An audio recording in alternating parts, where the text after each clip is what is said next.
Elara didn't know that the man watching her from the shadows of the royal masquerade was the Alpha King himself. She didn't know that her step-family's cruelest punishment had led her directly into the arms of the most powerful shifter in the realm. And she certainly didn't know that stealing away to dance with a stranger would mark her as his destined mate forever. The needle pricked her finger for the third time that evening, drawing blood that spotted the ivory silk of Vivian's elaborate masquerade gown. Elara pressed her lips together, swallowing the sharp intake of breath that wanted to escape. Showing pain only invited more of it. "Careful, you clumsy creature!" Vivian snapped from where she lounged on the velvet chaise, already dressed in her emerald creation. "If you ruin my gown, I'll have you sleeping in the stables again." Elara's hands steadied, despite the exhaustion weighing down her limbs. 3 days of mending, pressing, and perfecting every detail of tonight's costume while surviving on kitchen scraps and stolen moments of sleep. The masquerade ball at the royal palace was tomorrow night, and Vivian intended to catch the eye of every eligible lord in attendance. "Perhaps even the Alpha King will notice me," Vivian preened, adjusting the jewelled mask that cost more than most families earned in a year. "Though I hear he's impossibly selective. No woman has held his attention for longer than a single dance." Their stepmother, Lady Cordelia, swept into the room with her usual air of calculated cruelty. "The Alpha King chooses no one because no one is worthy of him, but you, my dear Vivian, are as close to perfection as this realm will produce." Elara's fingers never paused in their careful stitching, but something in her chest twisted tight. She had been 8 years old when her parents died, their carriage overturned on a rain-slicked road. Cordelia had swept in as her father's distant cousin, claiming guardianship and control of the Nightingale estate until Elara came of age. But 21 had come and gone, and somehow the inheritance remained just out of reach, while Elara found herself relegated to servants' quarters. "Stand up," Cordelia commanded suddenly, her pale eyes fixed on Elara with that familiar look of disgust. "Let me see you." Elara rose slowly, her borrowed dress hanging loose on her thin frame. The fabric had once been blue, but years of wear had faded it to the colour of winter sky. Her dark hair hung in a simple braid down her back, and her hands bore the calluses and small scars of endless domestic work. "Perfect," Cordelia said with satisfaction. "No one could mistake you for anything but what you are, a servant, worthless." The words landed like physical blows, just as they were meant to. Elara had heard variations of them every day for 13 years. Sometimes she wondered if they were true. "Tomorrow night, while Vivian is dancing with the kingdom's finest lords, you'll be in the kitchens where you belong," Cordelia continued. "The other servants will prepare a cold supper for us when we return. You'll wait up to hear every detail of Vivian's triumph." Hours later, when the house had settled into sleep and Elara's tasks were finally complete, she found herself alone in the servants' quarters with something dangerous burning in her chest. Rebellion. The word felt foreign and terrifying, but it pulsed through her with each heartbeat. She had never asked for anything, never demanded her inheritance, never questioned why her parents' portraits had disappeared from the manor walls, never fought back when Cordelia's punishments grew crueler. But tonight, something inside her refused to accept hiding away, while the rest of the kingdom celebrated. In the bottom of her worn trunk, wrapped in her mother's old silk scarf, lay a simple mask, black velvet with tiny silver beads that caught the light like stars. Her mother had worn it to her first masquerade, according to the stories Elara's old nursemaid used to tell before Cordelia dismissed her. The dress came next, plain ivory cotton that had belonged to a kitchen maid who left the year before. It was clean and whole, if unfashionable, and it fit Elara's slight frame without alteration. She braided white ribbons through her dark hair and tied the mask carefully in place. In the cracked mirror above the wash-basin, a stranger looked back at her.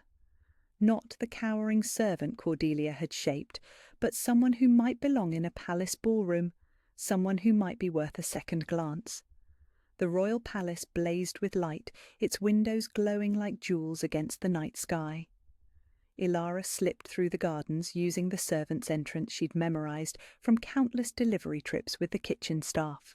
The sound of music and laughter drifted through the air, calling to something deep in her soul. She should have been terrified, should have turned back the moment she stepped onto the marble terrace and saw the opulence surrounding her. Lords and ladies swirled across the polished floor in silk and velvet and precious gems, their masks transforming them into creatures of fantasy and dream. Instead, she felt awake for the first time in years. Ilara kept to the edges of the great ballroom, marvelling at the crystal chandeliers and gilded walls.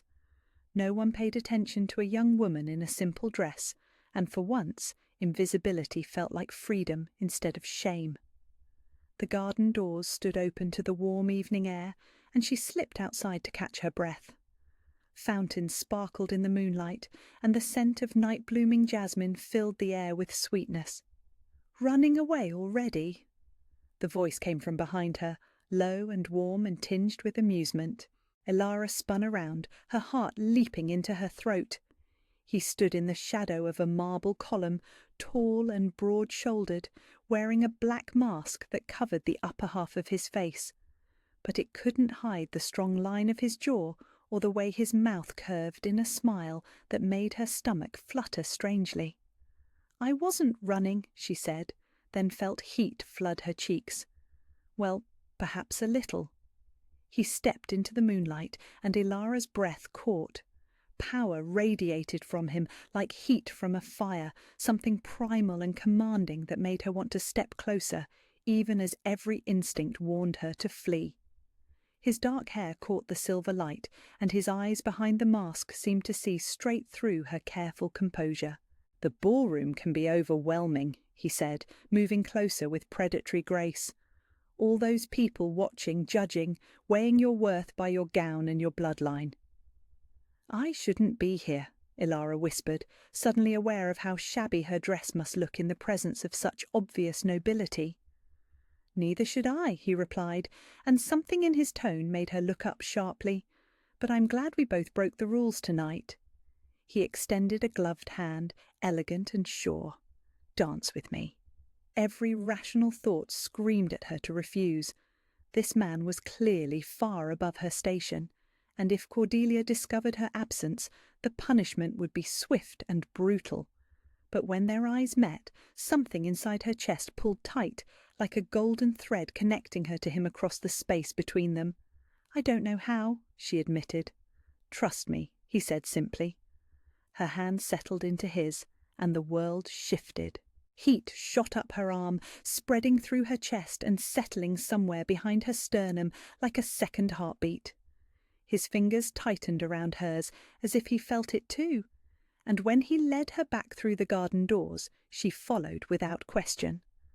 The music was soft and haunting, something that spoke of longing and hope and impossible dreams. He guided her into the steps with infinite patience, one hand warm at her waist while the other held hers as if she were made of spun glass. "What's your name?" he murmured, close enough that she could feel his breath against her ear. Ilara hesitated, knowing that names had power, that revealing herself could shatter whatever magic had settled around them like fairy dust. "Does it matter tonight?" "Tonight," he agreed, spinning her gently so that her skirt swirled around her ankles. "We can be anyone we choose to be." They danced as if they'd been partners for years, moving together with an ease that defied explanation. Around them, the other dancers began to fade into insignificance. There was only the music and his hands guiding her, and the impossible feeling that she had found something she hadn't known she was searching for. "You're trembling," he observed, concern colouring his voice. "I'm not used to kindness," she confessed, then immediately regretted the admission. It revealed too much, hinted at the pain she kept carefully hidden. His thumb traced across her knuckles, a gesture so gentle it made her throat tight. "Then you haven't been spending time with the right people." When the music ended, they stood frozen in the centre of the ballroom. neither willing to break the spell that held them. His eyes searched her face as if memorizing every detail, and Ilara felt exposed despite her mask. "I have to go," she whispered, reality crashing back as she caught sight of emerald silk across the room. Vivian and Cordelia had arrived, scanning the crowd with predatory intensity. "Wait," he said, his grip tightening on her hand. "I don't even know—" But Ilara was already pulling away, panic lending speed to her movements. She couldn't let them see her here, couldn't face the consequences of this stolen moment of happiness. She ran for the garden doors, her heart hammering against her ribs. Behind her, she heard him call out, but she didn't dare stop. At the edge of the terrace, her dress caught on a marble balustrade, and a strip of fabric tore away as she pulled free.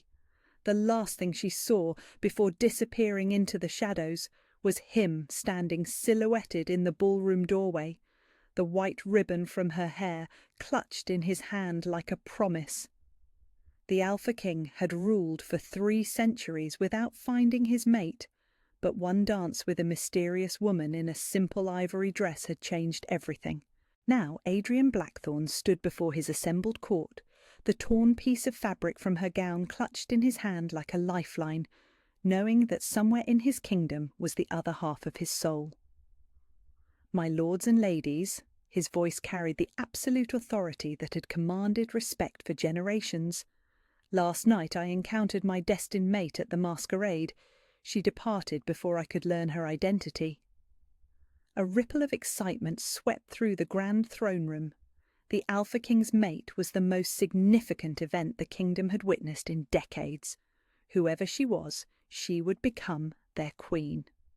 "Every unmarried woman in the realm will present herself at court within the fortnight," Adrian declared, his amber eyes scanning the faces of his nobles. "I will know her the moment I see her." His wolf stirred restlessly beneath his skin, pacing and snarling at the separation from their mate. The bond that had snapped into place during their dance now felt like a physical ache, pulling him towards something just beyond his reach. Lord Chancellor Reginald stepped forward with his customary efficiency. "Your Majesty, shall we begin with the noble houses? I can arrange audiences immediately." "No," Adrian's voice cut through the murmurs. "I will visit each household personally. She might be hidden away, and I will not risk missing her because of social conventions or family machinations."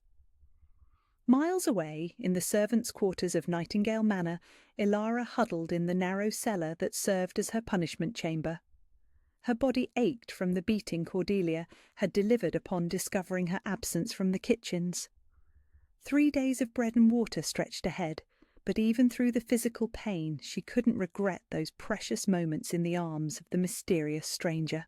Something had awakened in her during that dance, something that hummed beneath her skin like electricity. She pressed her hand to her chest, where warmth still lingered from his touch, and closed her eyes.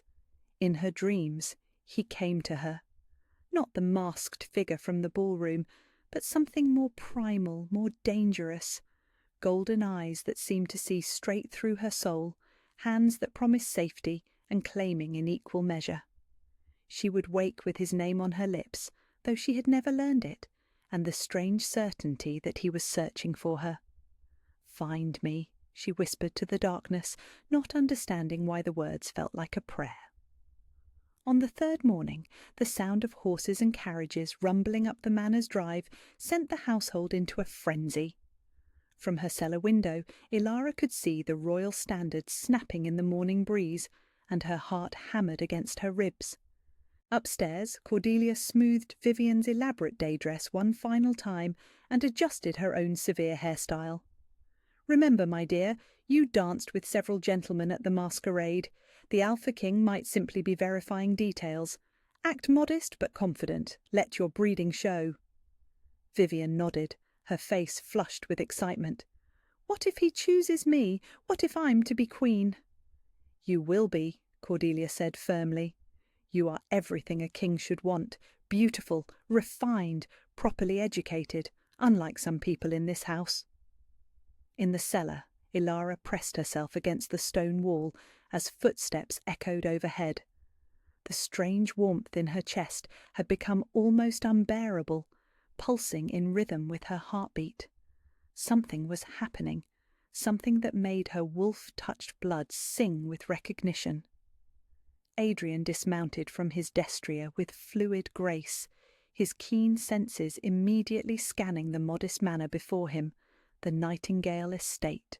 He knew the family name from his court records, recently come into money through marriage, with a reputation for social climbing. Lady Cordelia swept out to greet him with a deep curtsy, her daughter Vivienne beside her in perfect formation. "Your Majesty, what an extraordinary honour! To what do we owe this blessed visit?" "I seek a young woman," Adrian said, without preamble, his amber eyes fixed on Vivienne's face. Pretty enough, he supposed, with her golden hair and clear skin. But when he looked at her, he felt nothing. No pull, no recognition, no stirring of the bond that had nearly brought him to his knees 3 nights ago. "Of course, Your Majesty," Cordelia beamed. "My daughter Vivienne attended the masquerade. Perhaps you remember dancing with her?" Adrian studied the girl more carefully. She bore no resemblance to the mysterious woman who had trembled in his arms, whose dark hair had felt like silk beneath his fingers.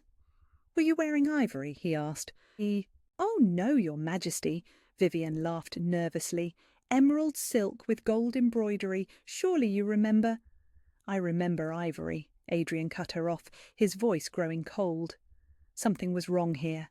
His wolf was agitated, pacing frantically as if their mate was close but hidden. "Are there other young women in this household?" The question seemed to catch Cordelia off guard. For just a moment her composure slipped, and Adrian's predatory instincts sharpened. "No, Your Majesty! Just my dear Vivienne. She is the only unmarried woman of appropriate age residing here." Lies. The word rang through his mind with absolute certainty. His enhanced senses could detect the quickening of her pulse, the slight tremor in her voice, the chemical changes that accompanied deception. "I see," he said quietly, letting his gaze drift over the manor's windows. "And your servants, I would speak with them as well." "Servants?" Cordelia's laugh sounded brittle.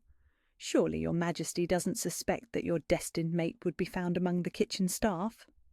"My mate could be anyone," Adrian replied, his tone carrying a warning that made both women step back. "I will speak with your entire household." In the cellar, Ilara gasped as fire shot through her veins. Every instinct she possessed screamed that her salvation was mere feet away, separated only by stone and timber and the cruelty of those who held her captive. She pressed her hands against the locked door, tears streaming down her face. He was here. The man from her dreams, the stranger who had danced with her like she mattered. She could feel his presence like sunlight after years of darkness, but she was trapped, hidden away, like the shameful secret Cordelia believed her to be. "Please," she whispered, though she knew no one could hear, "please find me." Upstairs, Adrian's patience was wearing thin as he interviewed the handful of servants Cordelia grudgingly produced. A cook, 2 maids, a groom. None of them triggered the bond's recognition, though he noticed how their eyes darted nervously toward Lady Cordelia whenever he asked about other members of the household. "There is no one else," Cordelia insisted when he pressed the point. "I run an efficient household, Your Majesty. Everyone is accounted for." But Adrian's wolf was practically howling now, clawing at his control with desperate urgency. She was here. Somewhere in this house was the woman whose touch had set his world on fire, and these people were hiding her from him. "Very well," he said finally, his voice deceptively calm. "I thank you for your cooperation." As he mounted his horse, Adrian caught the cook staring at him with an expression of desperate frustration. When their eyes met, she mouthed a single word that made his blood run cold. "Cellar!" He forced himself to ride away calmly, but once out of sight of the manor, Adrian pulled his horse to a halt and closed his eyes. The bond stretched taut between them, pointing him back toward the house like a compass needle finding true north. "Ready the guard," he told his captain grimly. "We return tonight, and this time we search every inch of that house until we find what they're hiding." In the cellar, Ilara collapsed against the stone wall as the golden warmth faded with the sound of departing hoofbeats. He had been so close, close enough that every fibre of her being had recognized him despite the walls between them. But he was gone now, and she was still trapped in the dark with only the echo of what might have been. "Soon," she whispered to herself, though she didn't understand why the word felt like a promise. Soon. The royal decree arrived at dawn, delivered by a stone-faced herald who read the Alpha King's words with unwavering authority. Every woman in the kingdom, without exception, would attend the grand ball at the palace in 3 days' time. Failure to appear would be considered an act of treason against the crown. Cordelia's face went ashen as the implications sank in. She could no longer hide Ilara away, could no longer pretend the girl didn't exist. The Alpha King's net was closing, and there would be no escape. "We're ruined," Vivienne whispered, her hands shaking as she clutched her mother's arm. What if he recognizes her? What if she really was at the masquerade? "Calm yourself," Cordelia snapped, though her own voice carried an edge of panic. "We simply ensure she's overlooked, a servant among servants, nothing more. The Alpha King will hardly spare a glance for kitchen staff." But even as she spoke the words, Cordelia's mind raced with darker possibilities. The way the king's eyes had searched the manor, the intensity of his questions about other women in the household. He suspected something, and that made Ilara more dangerous than ever. In the cellar, Ilara heard every word through the thin floorboards above. Her heart hammered against her ribs as she realized what this meant. She would see him again, the mysterious stranger who had made her feel alive for the first time in her life. The man whose touch had awakened something wild and desperate in her soul. The bond that had been a constant ache for 3 days suddenly flared to brilliant life, filling her with strength she hadn't felt since childhood. Her hands, which had trembled with weakness just hours before, now felt steady and sure. Even her reflection in the cracked mirror seemed different somehow. Her eyes brighter, her skin luminous despite days without proper food. Something was changing in her, something that defied explanation. But Ilara had learned long ago not to question the small mercies that came her way. On the morning of the ball, Cordelia descended to the cellar with a bundle of coarse brown fabric and a look of grim determination. "You will attend as a servant," she declared, unlocking the door with sharp, angry movements. "You will serve refreshments, keep your eyes down, and speak to no one unless directly addressed. 1 step out of line, and I will ensure you regret it for the rest of your miserable life." Ilara nodded silently, not trusting herself to speak. The servant's dress was rough against her skin, the brown wool dyed to the colour of tree bark, designed to make the wearer invisible among the palace staff. But as she pulled it over her head, that strange new energy continued to pulse through her veins like liquid fire. "And this," Cordelia added, producing a worn apron and a simple white cap, "should complete the illusion. Remember, you are nothing, less than nothing. The Alpha King is searching for a lady, not a scullery maid." The journey to the palace passed in tense silence, with Ilara seated beside the driver, while Cordelia and Vivienne rode in cushioned luxury within the carriage. Through the small window she caught glimpses of other conveyances making their way toward the sprawling royal complex, each filled with hopeful young women and their ambitious families.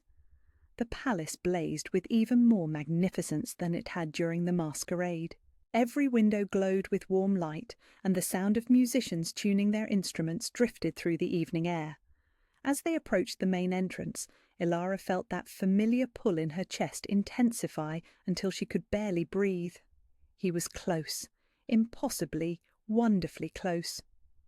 "Servants' entrance," the driver announced gruffly, directing their carriage toward a side courtyard where dozens of other staff members were already gathering. Ilara climbed down on unsteady legs, her heart racing as she joined the stream of workers entering the palace. The great ballroom had been transformed into something from a fairy tale. Crystal chandeliers cast rainbow patterns across marble floors, and thousands of candles flickered in golden sconces along the walls.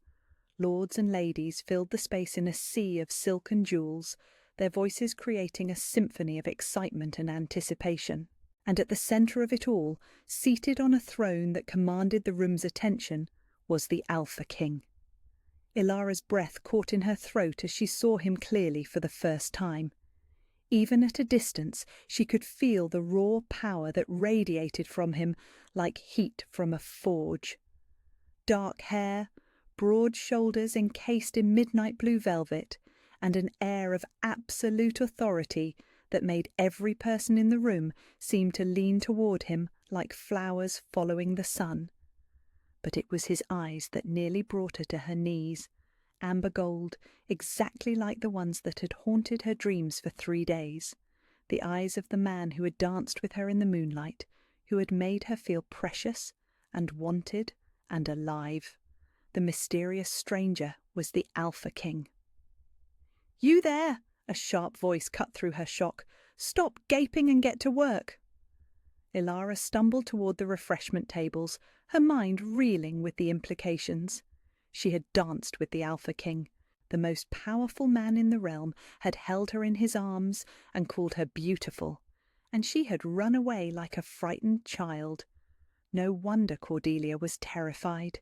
If the king discovered the truth, it would destroy everything she had built on the foundation of Ilara's stolen inheritance. The evening began with all the pageantry Adrian had commanded. One by one, eligible women were presented before his throne, curtsying deeply while he studied each face with growing frustration. None of them triggered the bond's recognition. None of them carried the scent of night jasmine and courage that had intoxicated him 3 nights ago. Hours passed in tedious repetition. Lady Catherine of Westmere, blonde and vapid. Miss Eleanor Fairfax, brunette and sharp-tongued. The Duke of Ashford's youngest daughter, whose nervous giggling made his wolf recoil in disgust. Where was she? Where was the woman who had fit so perfectly in his arms, whose touch had set his world ablaze? At the refreshment table, Ilara struggled to keep her hands steady as she poured wine and arranged delicate pastries on silver platters. Every time the Alpha King's voice carried across the ballroom, her bond responded with a surge of heat that left her dizzy. When he laughed at something one of his courtiers said, the sound went straight through her like an arrow. She was serving Lord Pemberton his 3rd glass of wine when disaster struck. The elderly man gestured expansively while telling a hunting story, his elbow catching the edge of her tray. Crystal shattered against marble, wine splashed across expensive boots, and the sound rang through the ballroom like a bell. Conversations paused, heads turned toward the commotion, and from his throne the Alpha King's amber gaze swept the room until it found the servant girl kneeling among broken glass. Their eyes met across the crowded ballroom, and the world stopped. Recognition hit Adrian like a physical blow. Even dressed in servant's brown, even with her dark hair hidden beneath a plain cap, he knew her. The bond roared to life with such intensity that he had to grip the arms of his throne to keep from launching himself across the room. She was here. His mate was here, disguised as a servant and trembling with what looked like terror. But it was more than recognition that held him frozen. It was the dawning realization of what her presence meant. Someone had been hiding her. Someone had deliberately kept his destined mate from him, had forced her to serve at his ball while he searched desperately for her among the nobility. The rage that filled him was ancient and primal, the fury of an alpha whose mate had been threatened. His wolf snarled beneath his skin, demanding blood, demanding justice for every moment she had been kept from him. Ilara saw the exact moment he recognized her, saw his eyes flare with golden light that spoke of supernatural power barely contained. Her hands shook as she tried to gather the broken crystal, cutting her palm on a sharp edge without even noticing the pain. He was going to expose her. In front of everyone, he was going to reveal what she was, what they were to each other. And then Cordelia's wrath would fall on her like a hammer if she lived long enough to face it. "Clean that up and get back to work," Lord Pemberton snapped, apparently unaware that the Alpha King was no longer listening to the presentations. Clumsy girl. But Adrian was already moving. He rose from his throne with predatory grace, abandoning the young woman who had been curtsying before him without a word of explanation. His courtiers called out in confusion, but he ignored them all, his entire focus locked on the servant girl who was desperately trying to make herself invisible. "Stop!" His voice carried across the ballroom with unmistakable authority. "Everyone stop what you're doing!" The great hall fell silent so quickly that the only sound was the whisper of candle flames and the harsh rhythm of Ilara's breathing. Every eye in the room turned toward the Alpha King as he stalked across the marble floor with deadly purpose. "Stand up," he commanded, his gaze never leaving Ilara's bowed head. She rose on trembling legs, the cut on her palm leaving drops of blood on her brown skirt. Around them, she could hear the whispered questions of confused nobles, the rustle of silk as people craned their necks for a better view.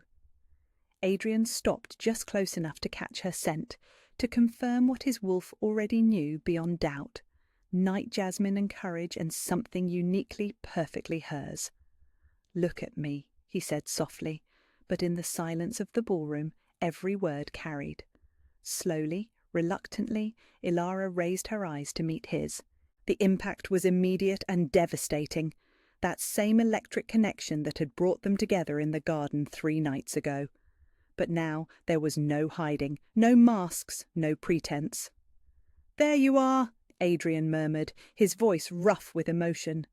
"I've been looking everywhere for you." Around them, the ballroom erupted in shocked whispers as the implications became clear. The Alpha King had found his mate among the servants, and everything they thought they knew about power and privilege and destiny had just been turned upside down.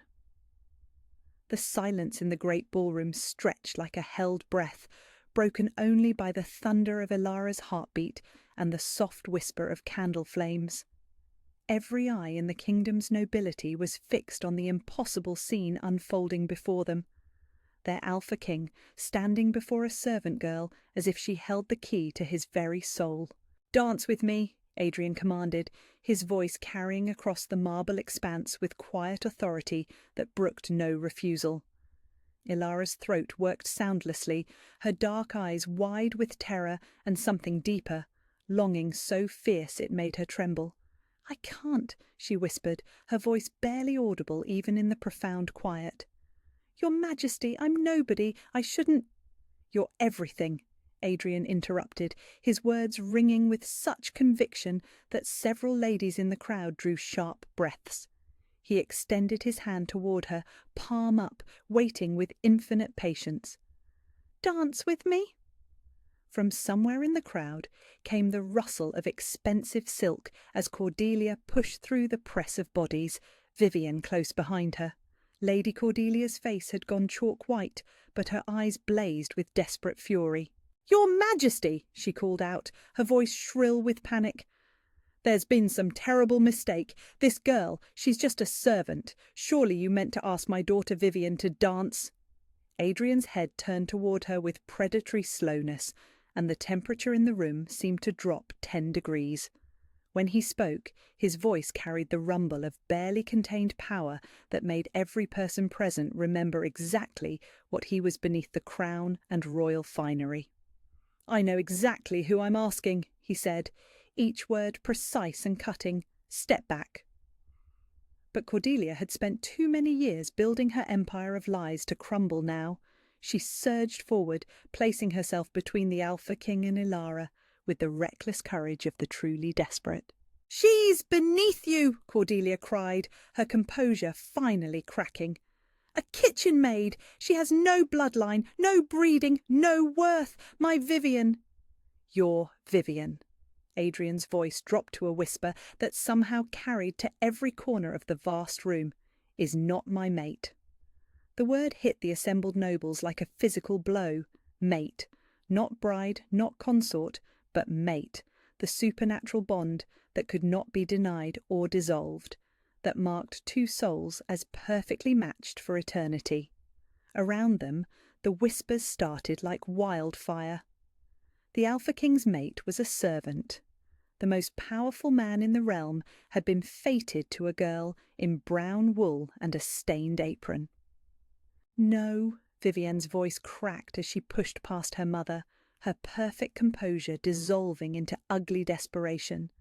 This can't be right. I'm the one who should be queen. I'm beautiful. I'm educated. You're not her, Adrian said simply, his attention already returning to Elara as if the other women had ceased to exist. And she is all I want.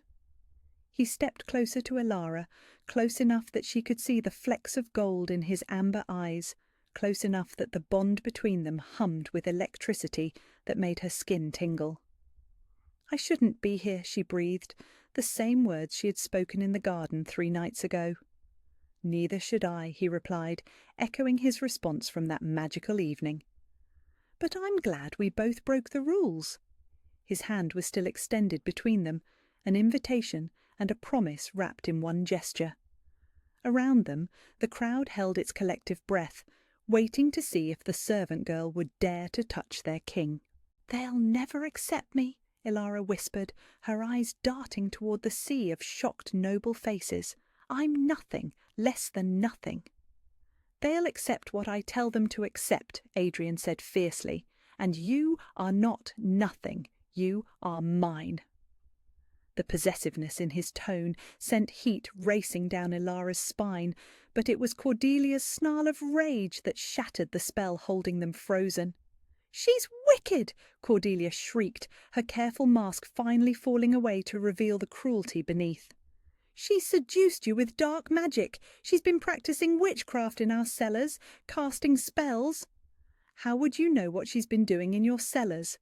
Adrian's question cut through Cordelia's hysteria like a blade, and suddenly the woman's face went ashen as she realised her mistake. What I meant was... You've been keeping her in the cellars, Adrian continued, his voice growing quieter and infinitely more dangerous. My mate has been imprisoned in your cellars. The word imprisonment hung in the air like an executioner's axe. Even among the nobility, where servants were often treated harshly, keeping a freeborn woman locked in cellars crossed lines that could not be uncrossed. She's a servant, Vivienne cried, stepping forward with tears streaming down her perfectly painted face. She belongs below stairs. Mother never...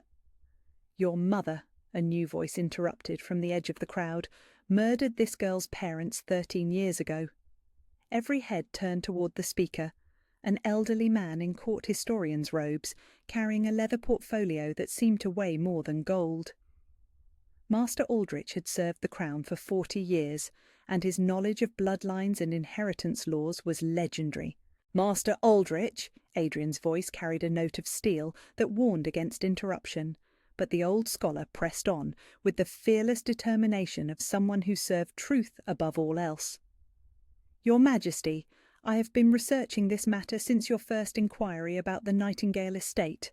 Lady Elara Nightingale, daughter of Lord Marcus and Lady Isabella Nightingale, heiress to significant holdings in the eastern provinces. He opened his portfolio with hands that trembled slightly with age, revealing documents that made Cordelia stumble backward as if she'd been struck. These are the original inheritance papers, sealed by your father's own hand 21 years ago. Lady Elara was to receive her full patrimony on her 21st birthday. His eyes found Elara's across the crowd, and his voice gentled. My lady, you are not a servant. You never were. No, Cordelia's voice was barely a whisper. They died in an accident. The carriage that you arranged to have sabotaged, Aldrich continued relentlessly. The records are all here, purchased under your maiden name from a blacksmith who has since found religion and confessed his sins. You killed them for their fortune, then spent 13 years stealing your stepdaughter's birthright while forcing her to serve in her own ancestral home. The ballroom erupted in gasps and shocked exclamations. Murder was serious enough, but patricide, the killing of family for inheritance, was one of the darkest crimes known to their society. Adrian's rage filled the air like a living thing, his power crackling around him in visible waves that made the candles flicker and the crystal chandeliers chime softly. When he spoke, his voice carried the primal fury of an alpha whose mate had been tortured by those meant to protect her. "You imprisoned my queen," he said, each word falling like stones into still water. "You stole her birthright, murdered her parents, and kept her as a slave in her own home." "She's worthless," Vivian screamed, her composure completely shattered. "Nobody could ever love something so broken, so—" The slap of flesh against flesh rang out like a gunshot. Adrian had moved faster than human eye could follow, his hand connecting with Vivian's cheek hard enough to send her stumbling. "Never!" he snarled, his amber eyes blazing with supernatural fire. "Speak of my mate that way again." He turned back to Elara, and the fury in his expression transformed instantly into something tender and fierce and utterly devoted. "You are not worthless," he said, his voice carrying clearly to every corner of the silent ballroom. "You are precious beyond measure. You are brave and strong and beautiful, and you are mine." Before anyone could react, before Elara could protest or flee, Adrian's hands framed her face and his mouth claimed hers in a kiss that left no doubt about his intentions. The bond between them flared to brilliant life, visible to every supernatural being in the room, as golden light that seemed to emanate from their joined forms. When they finally broke apart, Elara was breathless and glowing with power that had nothing to do with magic and everything to do with being claimed by her destined mate. "Guards!" Adrian commanded without taking his eyes from her face. "Arrest Lady Cordelia and her daughter for murder, fraud, and conspiracy against the crown." The sound of armoured feet moving across marble was like thunder, but Adrian heard only the rapid flutter of Elara's heartbeat as she stared up at him with wonder and terror and love all tangled together in her dark eyes. "You're safe now," he murmured, gathering her against his chest as chaos erupted around them. "You're mine, and you're safe, and no one will ever hurt you again." As the guards dragged a screaming Cordelia away and the court erupted in excited chatter about their new queen, Adrian held his mate close and finally felt whole. "Your Majesty," Elara whispered against his chest, her voice muffled by the rich velvet of his doublet. "Adrian," he corrected softly, "just Adrian, always." "Adrian," she repeated, and the sound of his name on her lips was sweeter than any music. "What happens now?" He pressed his lips to her temple, breathing in her scent and letting the bond settle around them like a golden cloak. "Now," he said, "we begin forever." The sound of iron bars slamming shut echoed through the palace dungeons as Cordelia and Vivian were locked away to await their trial. Above, in the private chambers of the Alpha King, Elara sat wrapped in silken warmth, trying to reconcile the elegant woman in the mirror with the servant girl who had scrubbed floors just hours before. "I can't believe this is real," she whispered for the 10th time, her fingers tracing the golden documents that proclaimed her Lady Elara Nightingale, rightful heiress to lands and titles she had never dreamed could be hers. Adrian knelt beside her chair, his powerful frame somehow managing to look gentle as he tended to the small cuts on her hands from the broken crystal. His touch was infinitely careful, each brush of his fingers sending warmth racing up her arms. "It's real," he murmured, pressing a soft kiss to her palm before wrapping it in clean linen. "You're real. This," he gestured between them, encompassing the golden thread of their bond, "is the most real thing I've ever known." But even surrounded by luxury beyond imagination, even with servants waiting to fulfill her every need, Elara found herself trembling. 13 years of conditioning couldn't be erased by a single revelation, no matter how dramatic. "They told me every day that I was nothing," she said quietly, her voice breaking on the words. That I was worthless, that no one could ever love someone so broken. What if they were right? What if this bond is some kind of mistake? Adrian's hands stilled on hers, and when she looked up, his amber eyes blazed with fierce emotion. "They lied about everything else," he said, his voice rough with barely contained anger. "Your parents' death, your inheritance, your very identity. Why would you believe them about this?" He rose and moved to the window, his broad shoulders tense with the effort of containing his rage. "I have ruled for 3 centuries, Ilara. I have seen empires rise and fall, watched kingdoms burn and rebuild. In all that time, I never felt whole. There was always something missing, some essential part of my soul that remained empty." He turned back to her, and the vulnerability in his expression took her breath away. "Until I held you in my arms that night in the garden, for the first time in 300 years I felt complete." "But you barely knew me," Ilara protested, even as something deep in her chest pulled tight at his words. "I knew enough," Adrian said simply. "I knew you were brave enough to risk everything for a few moments of freedom. I knew you were gentle enough to worry about dancing with a stranger, yet strong enough to survive 13 years of abuse. I knew the sound of your heartbeat matched mine perfectly." He crossed back to her, taking her hands in his with infinite tenderness. "And now I know so much more. I know you have your mother's eyes and your father's stubborn chin. I know you've been planning ways to help the other servants, even while locked in a cellar yourself. I know you cry quietly so no one will hear you, and I know you've never stopped hoping for something better." Tears slipped down Ilara's cheeks before she could stop them.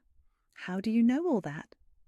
"Because I've been watching you," Adrian admitted, his thumb brushing away her tears. "Not just tonight, but for years, every time I visited noble houses, every time I sensed my mate was near but couldn't find her. My wolf knew you were being hidden, being hurt. It drove me half mad not being able to reach you." The confession broke something loose in Ilara's chest, years of pain and loneliness suddenly finding voice. "I dreamed about you," she whispered, "even before the masquerade. Golden eyes watching over me, hands that promised safety. I thought I was losing my mind." "The bond," Adrian explained gently. "It was calling us to each other, even when we couldn't be together." She turned her face into his palm, breathing in his scent of cedar and power and safety. "I was so afraid tonight. When I saw you on the throne, when I realized who you were, I thought you would be disgusted. A king shouldn't want a servant." "A king should want his mate," Adrian corrected firmly. "Status, bloodline, wealth, none of it matters compared to this." The bond flared between them as he spoke, golden and warm and absolutely certain. "Though for what it's worth, you were never truly a servant. You're Lady Nightingale, from a bloodline as noble as any in the kingdom." Ilara laughed shakily, the sound mixing tears and wonder. "I don't know how to be a lady. I don't know how to be anything but what they made me." "Then we'll learn together," Adrian said, settling beside her on the silk cushions. "I've spent 3 centuries ruling alone. I don't know how to be half of a pair any more than you know how to be nobility, but we have time." Something in his voice made her look up sharply. "Time?" Adrian's mouth curved in the first genuine smile she had seen from him, transforming his stern features into something breathtaking. "Immortality is one of the perks of mating with an Alpha King. We have forever, my queen, forever to heal, forever to learn, forever to love each other." The word forever should have terrified her, but instead it settled around her like a warm cloak. Forever meant never being abandoned again. Forever meant safety and choice, and someone who saw her as precious instead of worthless.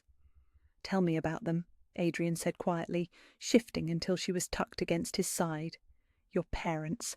I want to know about the people who created someone so extraordinary." For the first time in 13 years, Ilara let herself remember. "My father taught me to read Latin," she said, her voice growing stronger as the memories flowed. He said knowledge was the only inheritance that could never be stolen. Mother loved her gardens. She grew the most beautiful roses, and she would sing while she worked. "She sounds wonderful," Adrian murmured, his hand stroking through her dark hair. "She used to tell me I was her little nightingale because I hummed constantly as a child. Father would pretend to complain that his household was too noisy, but I could see him smiling." The tears came again, but these were different, cleaner somehow, mourning instead of despair. "They would be so proud of you," Adrian said fiercely. "Their daughter, who survived everything Cordelia could do to her and still emerged with kindness intact, who risks herself to protect others weaker than herself, who dances with mysterious strangers and makes hardened kings fall in love." "Is that what happened?" Elara asked, turning to study his profile in the candlelight. "You fell in love?" "Completely," Adrian admitted without hesitation. "Irrevocably. The moment you trembled in my arms and told me you weren't used to kindness, I was lost." He turned to meet her gaze, his amber eyes serious. "But I need you to know. The bond chose us for each other, but love is still a choice. I don't want you to feel trapped by supernatural forces beyond your control." Elara considered this, thinking of all the moments that had led them here. "I think," she said slowly, "the bond just recognized what was already true. I was falling in love with you that night in the garden, before I knew what you were." "And now?" Adrian asked quietly. She reached up to trace the strong line of his jaw, marvelling at how he leaned into her touch like a great cat seeking affection. "Now I choose you," she said firmly, "not because I have to, but because I want to, because you make me feel like I'm worth choosing in return." The kiss they shared was different from the claiming kiss in the ballroom, softer, deeper, full of promise instead of desperation.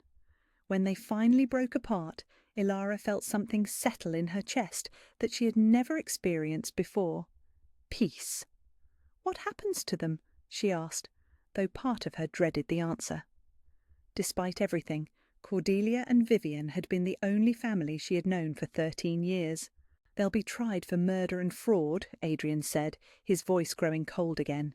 "The penalty is typically death or exile, depending on the circumstances."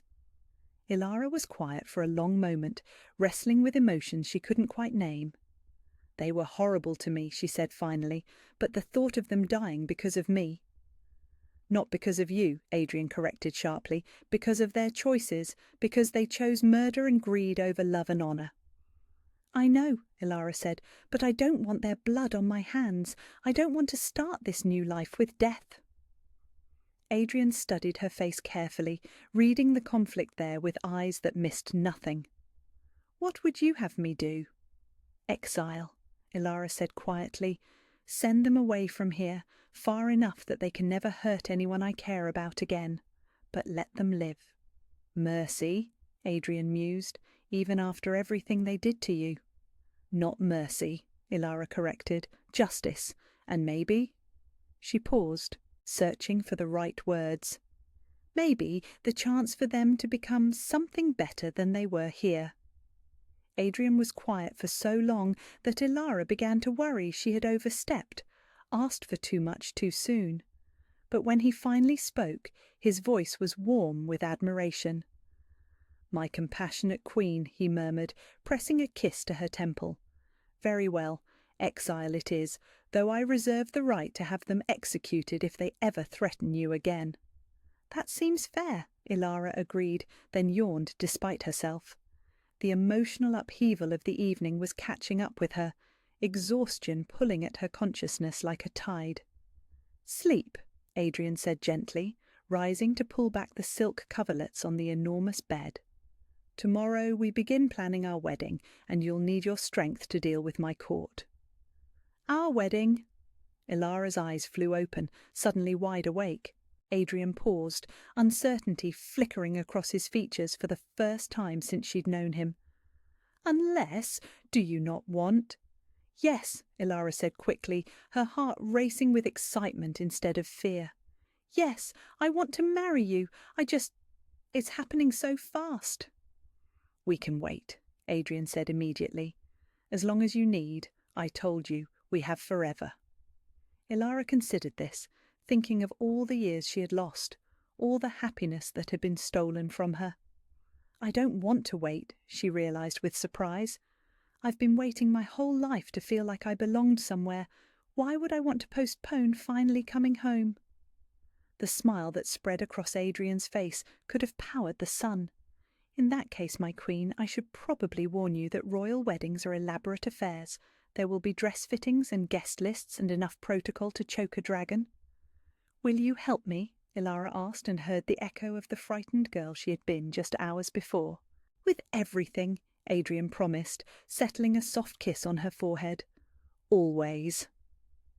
As sleep finally claimed her, wrapped in silk and safety and the steady warmth of her mate's presence, Lady Ilara Nightingale smiled for the first time in 13 years and dreamed of roses and golden light and a future that belonged entirely to her. 3 months later, Lady Ilara Nightingale stood before the floor-length mirror in the royal chambers and marvelled at the woman looking back at her. Gone was the frightened servant in brown wool. In her place stood a queen-to-be in flowing ivory silk, her dark hair crowned with a circlet of silver and pearls that had belonged to Adrian's mother. But it wasn't the fine clothes or precious jewels that transformed her. It was the confidence in her bearing, the warmth in her smile, the knowledge that she was exactly where she belonged. "Your Majesty," her lady-in-waiting curtsied as she entered with a bouquet of white roses and jasmine. "The Alpha King has sent these for you, along with a message." Ilara's heart fluttered as she unfolded the small piece of parchment tucked among the blooms. Adrian's bold handwriting filled the page with words that made her cheeks warm. "For my brave queen, who chose love over fear and mercy over vengeance. Today you become mine before the eyes of the kingdom, but you have been mine since the moment you trembled in my arms and trusted me with your dance. Forever yours, Adrian." The past 3 months had been a whirlwind of transformation that seemed impossible even now. Learning to walk like a lady instead of a servant, to speak with authority instead of deference, to accept that her opinions mattered in council meetings where the kingdom's future was decided. Adrian had been patient through every stumble, every moment of doubt, when the old voices whispered that she didn't deserve this happiness. When she forgot to hold her head high, he reminded her that queens commanded respect. When she tried to serve others out of habit, he gently redirected her hands and reminded her that she was meant to be served. Most importantly, when she woke screaming from nightmares of Cordelia's cruelty, he held her until the trembling stopped and whispered fierce promises that no one would ever hurt her again. "The guests are assembled, Your Majesty," her attendant said softly. "The Alpha King awaits you at the altar." Ilara nodded, taking a steadying breath as she gathered her skirts. The great cathedral would be filled with every noble family in the kingdom, all of them eager to witness the impossible love story that had transformed their realm. Some had whispered at first about their king marrying a former servant, but those whispers died quickly when they saw how Adrian's eyes followed his bride, how he deferred to her judgment on matters of justice and mercy. She had surprised them all by establishing schools for orphaned children and shelters for those fleeing abusive homes. The servant girl who had once scrubbed floors now commanded resources beyond imagination, and she used every coin to ensure no child would suffer, as she had suffered. As she walked through the palace corridors toward her wedding, Ilara paused at a familiar portrait. Adrian had commissioned it just last week, a painting of her in the simple brown dress she had worn the night they found each other again. She stood beside a shattered wineglass, her hand cut and bleeding, her eyes raised towards something beyond the frame. "This is when I fell in love with you," Adrian had explained when he unveiled it, "before titles, before crowns, when you were just a brave girl who chose trust over fear." The cathedral doors opened before her, and Ilara's breath caught at the sight that awaited, Hundreds of candles flickered like stars, their light dancing off stained glass windows that painted the ancient stones in jewelled colours. Lords and ladies filled every pew, but she saw none of them. Her entire world had narrowed to the man standing at the altar in midnight blue velvet, his amber eyes fixed on her with such love that she felt it like a physical caress across her skin. Adrian looked like what he was, a king, powerful and commanding and utterly magnificent. But the smile that spread across his face when he saw her was purely the man who had danced with her in moonlight and promised to wait however long she needed. The walk down the aisle felt eternal and instant all at once. With each step, the golden thread of their bond hummed stronger, calling her home to the arms that had always been meant to hold her. When she finally reached Adrian's side, he took her hands in his, and she felt complete. "Dearly beloved," the high priest began, his voice echoing off the cathedral's soaring arches, "we gather today to witness the union of His Majesty, Alpha King Adrian Blackthorn, and her ladyship, Ilara Nightingale, in the sacred bond of matrimony." But Ilara heard the formal words as if from a great distance. All her attention was focused on Adrian's face, on the wonder and devotion she saw there, on the way his thumb traced gentle circles across her knuckles. When the time came for vows, Adrian spoke first, his deep voice carrying clearly to every corner of the vast space. "Ilara," he said, and her name on his lips sounded like a prayer. "You taught me that strength isn't about power over others, but about lifting them up. You showed me that true nobility comes from the heart, not from bloodlines. You proved that love is the greatest force in any kingdom." His voice roughened with emotion. "I promise to protect you, to cherish you, to stand beside you as we build a realm worthy of your compassion. You are my queen, my mate, my heart made flesh." Tears slipped down Ilara's cheeks as she spoke her own vows. "Adrian, you found me when I was lost and reminded me who I was meant to be. You taught me that I was worthy of love, worthy of choice, worthy of a future brighter than my past." She paused, gathering strength from the warmth in his amber eyes. "I promise to rule beside you with wisdom and mercy.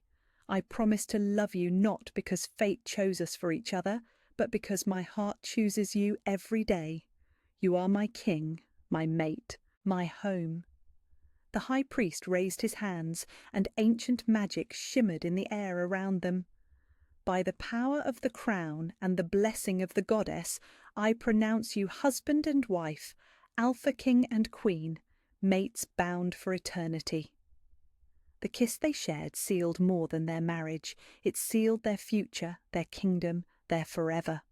The bond between them flared so brightly that every supernatural being in the cathedral gasped in wonder, and even the purely human nobles felt the power of it like warm sunlight on their faces.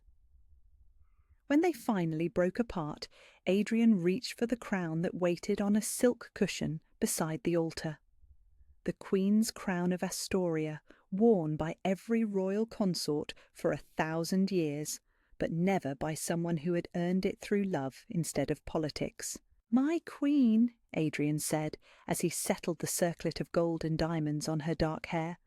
"My brave, beautiful, impossible queen." The cathedral erupted in cheers and applause as the newly crowned couple faced their subjects together. But in the midst of all that noise and celebration, Ilara heard only Adrian's whispered words against her ear. "No more hiding, no more fear. You're mine now, and I'm yours, and the whole world knows it." The wedding feast was a blur of music and laughter, of noble families offering congratulations and alliances, of speeches that praised the new queen's beauty and wisdom. Through it all, Adrian never left her side, his hand warm and steady at her back whenever the crowd grew overwhelming. Later, as they danced alone on the moonlit terrace where they had first found each other, Ilara marvelled at how perfectly they fit together. Not just their bodies moving in harmony, but their souls, their dreams, their hopes for the kingdom they would build together. Do you ever regret it?" she asked as they swayed to music only they could hear, "choosing someone so broken?" Adrian stopped dancing and cupped her face in his hands, his amber eyes blazing with fierce devotion. "You were never broken," he said, his voice rough with emotion. "You were just waiting to be seen." He spun her gently under the stars, and Ilara laughed with pure joy. The sound echoed across the palace gardens, carrying on the night wind like a promise of better days to come. "What are you thinking about?" Adrian asked as he pulled her close again. "Tomorrow," Ilara said, smiling up at the man who had saved her by letting her save herself. "All the tomorrows we'll have together." "Forever," Adrian agreed, sealing the promise with a kiss that tasted of jasmine and starlight and dreams finally come true. As the Alpha King and his queen danced in the moonlight, the kingdom settled into peaceful sleep, secure in the knowledge that they were ruled by a love powerful enough to transform even the darkest of pasts into the brightest of futures. The servant who had believed herself worthless had become the queen who proved she was priceless, and in her transformation, an entire realm had learned that true nobility wasn't born, it was chosen. Where are you listening from? Let's meet in the comments. I love hearing your thoughts about these stories, and if you'd like to support me, please subscribe. It's free and helps more people hear these tales of love conquering all.